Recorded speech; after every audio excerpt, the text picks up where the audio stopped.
Hello guys, story शुरू करने से पहले आप लोगों से एक रिक्वेस्ट है। अगर वीडियो अच्छी लगी तो चैनल को सब्सक्राइब एंड वीडियो पर लाइक और एक कमेंट जरूर कर दीजिएगा। कहानी की शुरुआत में हम कैसी नाम की एक लड़की को देखते हैं जो कि एक गन लेकर जंगल में भाग रही होती है। और जब वो उस जंगल से बाहर निकलकर एक गैस स्टेशन तक पहुंचती है तो वो देखती है कि उस गैस स्टेशन की हालत काफी खराब है। कैसी उस गैस स्टेशन में कुछ काम की चीजें अपने बैग में डाल रही होती है कि तभी उसे एक आदमी की आवाज आती है जो कि मदद के लिए आवाजें लगा रहा होता है। कैसी जब उसके पास पहुंचती है तो देखती है कि वो जख्मी है और उसके हाथ में गन है। वे दोनों अपनी अपनी गन्स को एक दूसरे पर पॉइंट करते हैं। उस जख्मी हुए आदमी का दूसरा हाथ जैकेट में होता है, जिसे देखकर कैसी को उस पर शक हो जाता है और वो उससे उसका हाथ जैकेट से बाहर निकालने के लिए कहती है।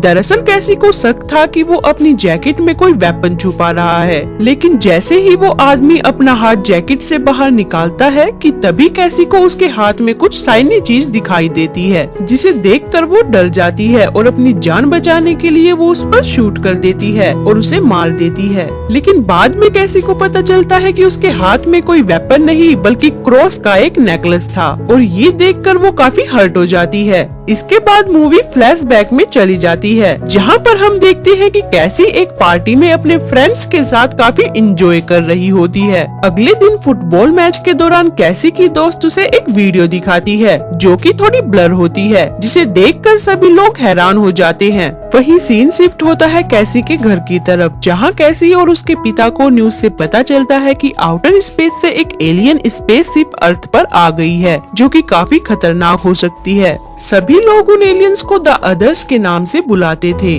वहीं आगे हम देखते हैं कि जब उन एलियंस को पृथ्वी पर आए 10 दिन हो जाते हैं तो वे अपनी फर्स्ट वेव को अनलीश करते हैं, यानी वे पृथ्वी पर अपना पहला अटैक करते हैं। उनकी फर्स्ट वेव दरअसल एक इलेक्ट्रोमैग्नेटिक पल्स थी, जिसकी वजह से पूरी दुनिया में इलेक्ट्रिकल पावर डिसेबल हो गई, जिसके कारण व्हीकल्स, मोबाइल, मशीन्स यानी इलेक्ट्रिसिटी पर चलने वाली हर एक चीज ने काम करना बंद कर दिया था। इस वेव की वजह से वहाँ के काफी लोग डर जाते हैं और ओयो छोड़कर बड़ी सिटीज की तरफ चले जाते हैं। वहीं आगे हम देखते हैं कि एक दिन कैसी और उसका भाई सैम पानी भर रहे होते हैं कि उसी दौरान सेकंड वेव अनलीश होती है, जिसमें द अदर्स ने प्लेनेट की जियोलॉजी को मैनिपुलेट किया होता है, यानी वातावरण के साथ कुछ छेड़छाड़ की होती है, जिसकी वजह से वहाँ मेगा सुनामी और अर्थक्वेक आते हैं। कैसी पानी के उस स्टॉर्म से बचने के लिए सैम को लेकर ट्री पर चढ़ जाती है। इस तरह वे दोनों बच तो जाते हैं, लेकिन उस सुनामी की वजह से उनकी सिटी के साथ साथ पूरे वर्ल्ड में काफी तबाही होती है।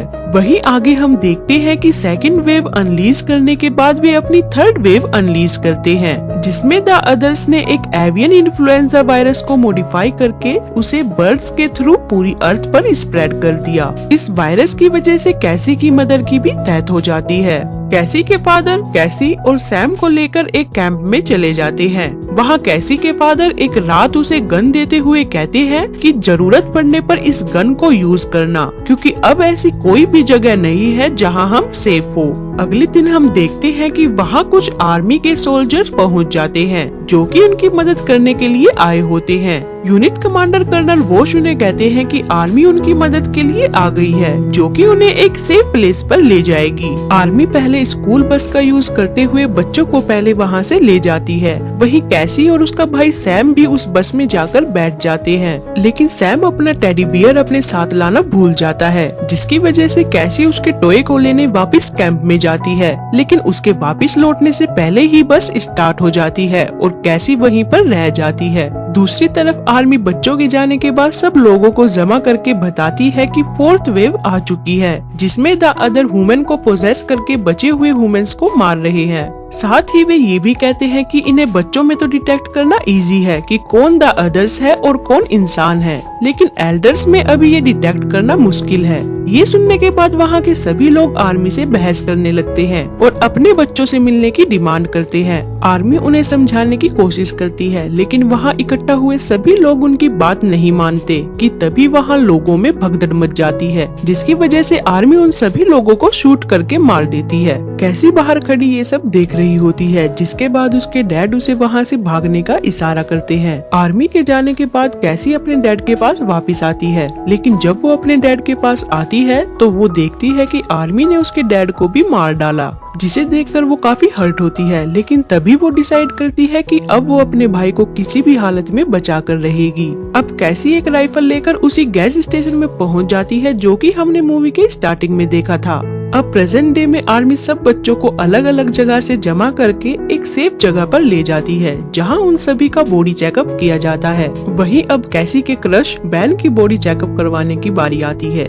जब वो अंदर जाता है तो डॉक्टर उसे बताती है कि द अदर्स इंसानों का भेष बनाकर बाकी बचे हुए इंसानों को मार रहे हैं और आर्मी को इन बच्चों की जरूरत है ताकि वे द अदर्स से लड़ सके। और ये सब बताकर वो डॉक्टर बैन के अंदर एक ट्रैकर इंजेक्ट कर देती है। यही ट्रैकर वो सभी बच्चों के अंदर भी इंजेक्ट करती है। दूसरी तरफ कैसी बढ़ती रहती है और उस जंगल से बाहर निकलकर मेन रोड तक पहुंच जाती है, लेकिन रोड पर पहुंचने के बाद कोई उसे फायरिंग करके जख्मी कर देता है, जिसकी वजह से कैसी वहाँ बेहोश हो जाती है। सीन वापस आर्मी यूनिट की तरफ शिफ्ट होता है, जहाँ आर्मी बच्चों को 5th वेव से फाइट करने के लिए ट्रेन करना शुरू कर देती है। वहीं कैसी को जब होश आता है तो वो अपने आप को एक बेड पर पाती है, जहाँ पर कि उसका इलाज हो रहा होता है। कैसी ये सब देखकर घबरा जाती है और तुरंत अपनी गन को ढूंढने लगती है, लेकिन उसे अपनी गन वहाँ नहीं मिलती और गन न मिलने की वजह से वो काफी डर जाती है और वहाँ से भागने की कोशिश करती है। लेकिन इससे पहले कि वो वहाँ से निकलती कि तभी वहाँ इवान नाम का एक लड़का आ जाता है, जो कि इस कहानी का मेन कैरेक्टर है। कैसी उससे आर्मी यूनिट का रास्ता पूछती है और बताती है कि उसे वहाँ सैम यानी अपने भाई को बचाने जाना है। वहीं आगे सीन चेंज होता है आर्मी यूनिट की तरफ, जहां हमें पता चलता है कि कैसी का भाई सैम बैन की ही टीम में है। सभी बच्चे रूम में बैठकर बातें कर रहे होते हैं कि तभी वहां आर्मी की एक डॉक्टर आकर ग्रुप में रिंगर नाम की एक लड़की को ऐड कर जाती है, जो कि एक अच्छी शूटर होती है। दूसरी तरफ कैसी इवान को बिजी पाकर उसके रूम में जाती है, जहाँ घूमते हुए उसे अचानक अपनी गन मिल जाती है, जिसे देखकर कैसी काफी डर जाती है और वहाँ से भाग ही रही होती है कि तभी वहाँ इवान आ जाता है और उसे पकड़ लेता है। कैसी को ये सब देखकर ऐसा लगता है कि इवान उसे मार देगा, लेकिन असलियत में वो उसे द अदर से बचा रहा होता है। घर वापस आने पर इवान कैसी को बताता है कि वो गन उसने इसलिए छुपा दी थी क्योंकि वो डर गया था कि वो उसे शूट ना कर दे। इवान कैसी को कहता है कि वो खुद उसे सैम तक ले जाएगा और ये कहने के बाद इवान कैसी को आर्मी यूनिट की तरफ ले जाता है, जहाँ रास्ते में इवान कैसी को ट्रेनिंग भी देता है कि वो खुद को किस तरह प्रोटेक्ट कर सकती है। दूसरी तरफ कर्नल वूस बैन को बुलाकर बताता है कि वो बैन और उसकी टीम को एक मिशन पर भेज रहा है। वूस बैन को हेलमेट दिखाता है और कहता है कि ये द अदर्स को डिटेक्ट करने के लिए बनाया गया है। इस हेलमेट को पहनने के बाद जब द अदर्स तुम्हारे सामने आएंगे तो लाइट ग्रीन हो जाएंगी। वूस ये भी कहता है कि इस हेलमेट की टेस्टिंग अभी बाकी है, जिसके लिए तुम और तुम्हारी टीम को चुना गया है। और ये सब कहने के बाद उन्हें मिशन पर भेज दिया जाता है, मगर बैन सैम को झूठ बोलकर वहीं पर छोड़ जाता है क्योंकि सैम उनमें से सबसे छोटा है, जिसके कारण बैन को उस पे तरस आ जाता है। वहीं अब जब वे अपने टारगेटिंग पॉइंट पर पहुंच जाते हैं तो वे देखते हैं कि द अदर उन्हें सच में ग्रीन नजर आते हैं और अब वहाँ बच्चों और उन एलियंस के बीच में काफी लड़ाई होती है, जिसमें कि एक बच्चे की मौत भी हो जाती है। शेल्टर लेने के लिए वे बस को ब्लास्ट करके द अदर्स को डिस्ट्रैक्ट करते हैं और जाकर एक जगह पर छुप जाते हैं। वहीं जब लिंगर वहां आती है तो वो इन सब से तंग आकर बैक ऑफ कर लेती है और अपना ट्रैकर निकाल देती है कि तभी अचानक से सबको वो ग्रीन नजर आने लगती है और ये देखकर सब उस पर गन पॉइंट कर देते हैं। लेकिन तभी बैन भी अपना ट्रैकर निकाल देता है और इस बार बैन भी सबको ग्रीन नजर आने लगता है और ये सब देखकर बैन समझ जाता है कि ये एक जाल है जिसमें द अदर्स उन्हें फंसा रहे हैं।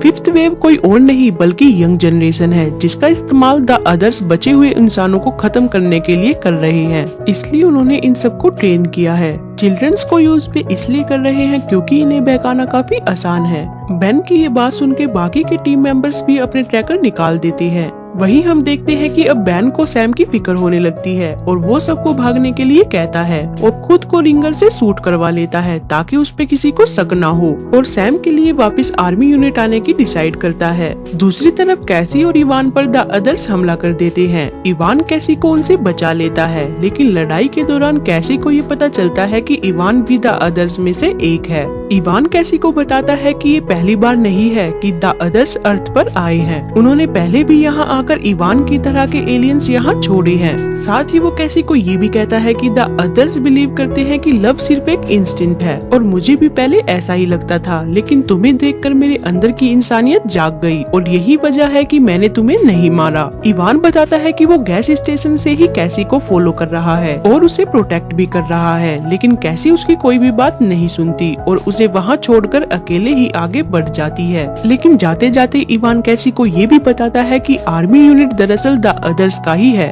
और वे बच्चों को as a fifth wave use कर रहे हैं। ये सुनकर कैसी घबरा जाती है और अपने भाई को बचाने के लिए तुरंत कैंप की तरफ बढ़ जाती है और चालाकी से कैंप में घुस जाती है। उसी वक्त बैन भी वहाँ आ जाता है और वूस से मिलकर बैन उसे सभी बातें बता देता है, लेकिन बैन को देखकर वूस सब कुछ समझ जाता है। वो समझ जाता है कि बैन को हमारे बारे में पता चल गया है और इसलिए वो उसे अरेस्ट कर लेता है। वहीं दूसरी तरफ चेकअप के दौरान कैसी उस डॉक्टर को मार देती है और उसकी यूनिफॉर्म पहनकर सैम को ढूंढने चली जाती है। उसी वक्त जब वो सोल्जर बैन को ले जा रहा होता है कि तभी बैन उस सोल्जर को मारकर वहाँ से सैम को ढूंढने चला जाता है। सैम को ढूंढने के दौरान उसे कैसी मिल जाती है और अब वे दोनों एक साथ सैम को ढूंढने के लिए जा रहे होते हैं। तो तभी वहाँ इवान भी आ जाता है जो कैसी को बताता है कि 10 मिनट में वो इस जगह को पूरी तरह से डिस्ट्रॉय कर देगा, तब तक वो सैम को ढूंढ के यहाँ से भाग जाए। कैसी और बैन सैम को ढूंढने में कामयाब हो जाते हैं और यूनिट से निकल जाते हैं। दूसरी तरफ वुस और उसकी टीम बाकी बच्चों को प्लेन में लोड करके अपने साथ ले जाते हैं। जब सब वहाँ से निकल जाते हैं तो वो जगह पूरी तरह से तबाह हो जाती है। वुस कैसी, बैन और सैम को भागते हुए देख लेता है और उन पर हमला कर देता है, लेकिन यूनिट डिस्ट्रॉय होने की वजह से उसे वहाँ से निकलना पड़ता है और साथ ही बैन को बचाने उसकी टीम वहाँ आ जाती है जो इन तीनों को बचाकर वहाँ से ले जाती है। आगे हम देखते हैं कि वे सब एक नई जिंदगी जीने की सोचते हैं और डिसाइड करते हैं कि वे सब बाकी बच्चों को द अदर्स से बचाने की पूरी कोशिश करेंगे। और इसी के साथ हमारी मूवी यहाँ। अगर वीडियो अच्छी लगी तो चैनल को सब्सक्राइब एंड वीडियो पर लाइक और एक कमेंट जरूर कर दीजिएगा।